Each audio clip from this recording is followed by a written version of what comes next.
Pas moins de 100 000 personnes rassemblées sur la place d'Espagne à Madrid. Un chiffre avancé par le Parti populaire espagnol qui est à l'origine de ce rassemblement.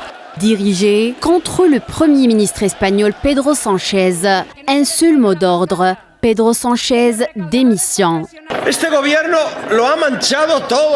Ce gouvernement a tout sali. Il a sali la politique, il a sali les institutions de l'État, la séparation des pouvoirs, la liberté d'expression et la coexistence.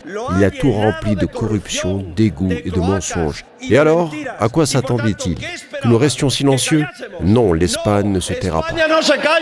Réélu en 2023, Pedro Sánchez est politiquement embourbé dans de sales draps. Il est accusé de corruption, de trafic d'influence et d'enrichissement illicite.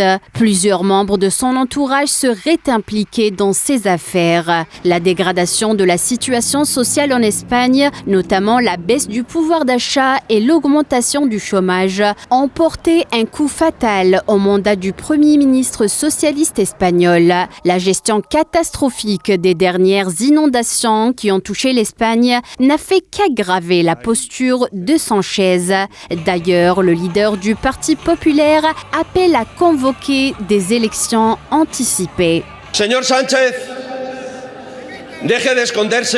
Monsieur Sánchez, cessez de vous cacher, cessez de mentir, cessez de fuir. L'Espagne sait déjà qui vous êtes, vous et votre peuple. L'Espagne en sait déjà trop sur ce que vous avez fait et nous continuerons d'en apprendre davantage. C'est pourquoi je vous dis de vous soumettre à la démocratie et d'organiser des élections. Nous les voulons maintenant car personne n'a voté pour vous, pour cela, personne. Ancienne colonie espagnole, le Sahara occidental figure également parmi les sujets de discorde qui divisent le soutien indéfectible du parti politique au pouvoir au soi-disant plan d'autonomie marocain pour le Sahara occidental suscite de vives critiques.